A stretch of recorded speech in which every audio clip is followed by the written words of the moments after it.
There are a few more audio effects I want to show you that I use often when editing. One of my favorites is the adaptive noise reduction effect. It's great because it can really help reduce certain background noises, and that's great because it allows you to focus on the dialogue that's being said. So in this case, all of the clips have very subtle background noises of nature because they're all filmed outdoors. But there's one particular clip, the last clip, that has background noise of a waterfall. So it's slightly distracting, and it's more evident that there's background noise in that one clip than any of the other dialogue clips. So we're going to reduce that waterfall noise. We will push the plus key on our keyboard and go to clip 44 here. I'm going to solo audio track 1 so that it's the only clip we can hear. Highlight audio track 1, audio 6L. We'll go up to the effects panel and type in noise, and in the audio effects bin, the adaptive noise reduction effect has showed up. So let's drag that onto audio 6L, and we'll just play that back. To enjoy beautiful Nelson, BC, or you're exploring the surrounding areas, the ski. So when you put the adaptive noise reduction effect on, it automatically uses its default go-to to adjust the audio that the effect has been put on. But we are going to customize this effect so that it really does the best it can with this particular clip. So I'm going to go into the effects controls panel here under adaptive noise reduction, click on edit. You can see it's currently set to the default settings. We'll move this dialog box up a little bit so we have access here. I mainly adjust the reduce noise by and the noisiness.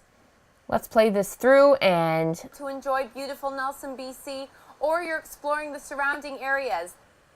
So you may not be able to hear it as well through this lesson, but follow along with me. Adjust the reduce noise by all the way to 40 decibels. It makes a very slight difference.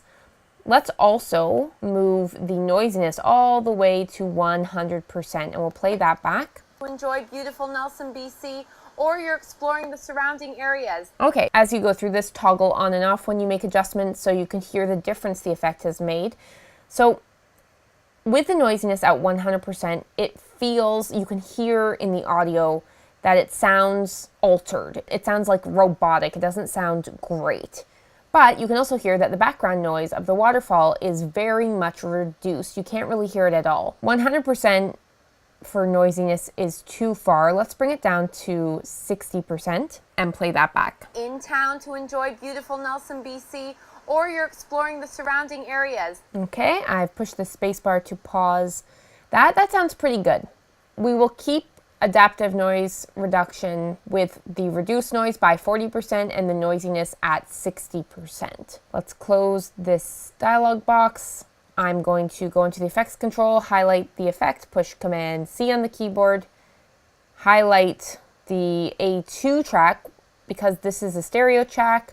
Because these tracks are stereo, they give you the left channel and right channel to work on.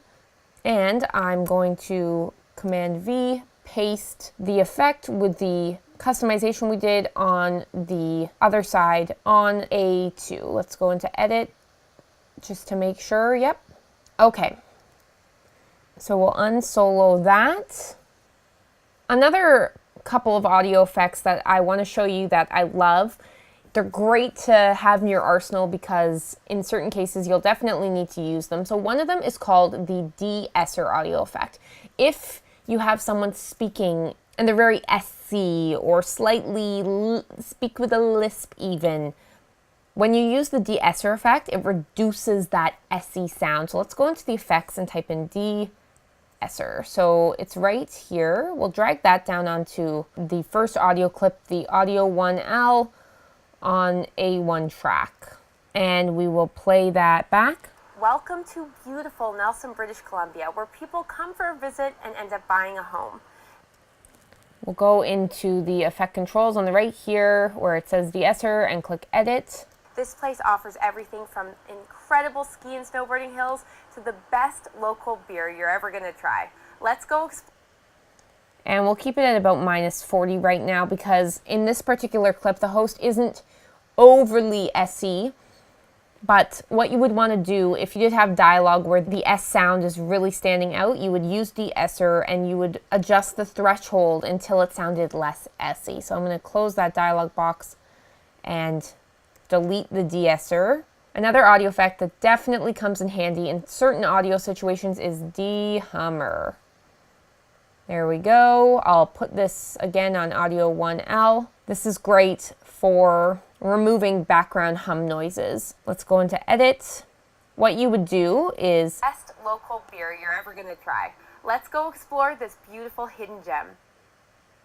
You would adjust these points. So you'd click on these red curvy pointy lines here and you would move them around, which would adjust the frequency and the gain. You can also drag them down. That's going to really affect the sound of the host's voice in this particular occasion. You can move them up. This place offers everything from incredible ski and snowboard. Again, I know you're not going to hear the full effect of this audio effect on these particular clips because there's not a huge hum noise, but I wanted to show it to you because it's a great audio effect to use if you do have a hum that you need to remove or reduce. I'll close that, delete de-hummer. Another effect I love using, particularly if there's dialogue being spoken and the speaker hasn't had any liquid in a while and you can kind of hear that spit noise when they're speaking. That's something that drives me crazy. It's a personal pet peeve when it comes to editing dialogue. And in most cases, if you're working with professional dialogue, hopefully the person speaking on camera will have water with them so that if that spitty sound happens while they're speaking, they'll have water to quickly correct that. So to reduce that crackly clicking sound that can come when people don't have moist mouths when they're speaking is automatic click remover. So let's put that on audio track 1, audio 1L, go into edit. You would adjust the threshold, toggle the effect on and off so that you can hear the difference. It's a pretty simple effect to work with, but it definitely comes in handy. I use it whenever that sort of spitty noise happens when someone's speaking, and it really, really helps. So I will delete that. So those are some of the effects that I use on the regular to make my audio sound better. I also put very small fades on all of my audio. I'll show you why. Let's go to this part of clip 12 here. Listen, so you can see here in the timeline that there's a cut here. Let's zoom in. There's a cut here. I'm going to play that and listen. It doesn't sound completely smooth. We're going to try. Let's go explore.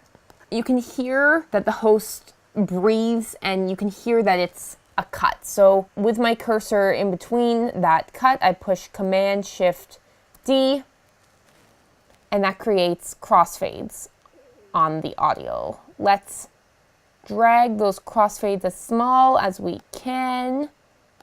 And now listen again.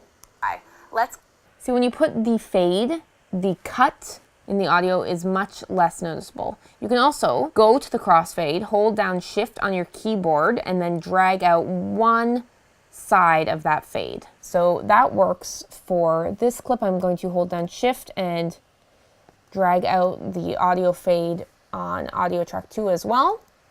I also like to, at the beginning of every clip, have a fade. So again, we'll go to the beginning of the clip with a cursor here and Command-Shift-D. We'll drag that fade so it's not completely this small, but so that it fades up like so. We'll do the same to audio track A2. A3 and A4 don't really matter. We're not using those clips. We've got them on mute. We'll go to the end of audio 1L. In some cases, when you're pushing Command-Shift-D, watch out for this because it can happen without you even realizing. If you have the audio track highlighted when you're pushing Command-Shift-D, it will also affect the end of that track like it did in this case. In this case, it works fine, but just be aware of that because sometimes when you have audio crossfades on audio tracks, the audio from the first half of the track will bleed into the second half and overlap each other, and it kind of sounds funny. So we will go to the next dialogue here, Again, with the cursor at clip 43, audio 5L, push Command-Shift-D. And you actually have to click on the timeline here, Command-Shift-D, there we go. The first time it didn't work because I didn't have the timeline clicked. We'll drag this audio fade down. If you're a hiker, then you... Let me show you an example of putting this audio crossfade in between two audio tracks without reducing the size of the fade. Command-Shift-D. Oh, we gotta highlight the timeline. Command-Shift-D. Okay, so see how long this fade is? Let's play that back. See, Nelson has trail. Did you hear there? Nelson has...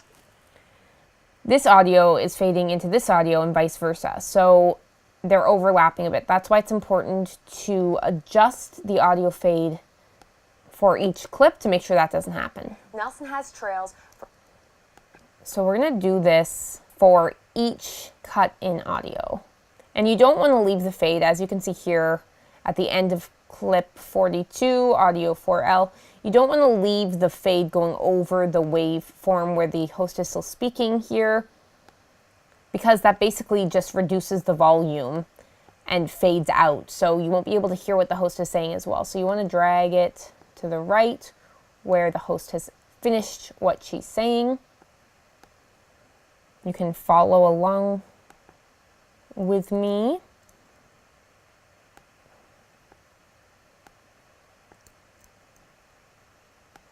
See how this particular audio fade only shows up on the left side of this cut? What I can do is highlight it and drag it over to the middle. I'm going to copy that fade, go to the next part of the cut and paste it. Because it's a very small fade, we'll also go to the end of 34 and push Command V to paste that fade again. We'll go to clip 44, Command V to paste that fade, and we'll do the same thing on clip 44. And one thing that we also need to do is make sure the rest of the music is adjusted during the dialogue speaking. We didn't do that to every music clip in previous lessons. So let's drag out this music. Okay, the first track and the second track, we have worked on the audio volume in between audio volume of the music track during speaking, but the last track we didn't. So let's just zoom in here. We'll unsolo audio track 1 and solo audio track 5. We'll push the P tool, go over to this point in the waveform, and put a second point in the audio track and bring it down to -16. Let's play that back. Oh, you know what? Because that's soloed, we won't hear the speaking. So let's solo audio track 1 and audio track 2 as well. The waterfront in Nelson. Okay, that works. We'll go to the end of clip 44, get our pen tool, and put 2 points on the audio. Then we'll drag the second point back up to 0. Place to swim. Okay, that works. Go to the next dialogue clip, which is 44. Put a pen point there and there in the audio track. Bring this down to 19. Play that back. Whether you're... Okay, that works. And now the final dialogue clip, we will put a point there, and drag it back up to 0 and play that back. Gem.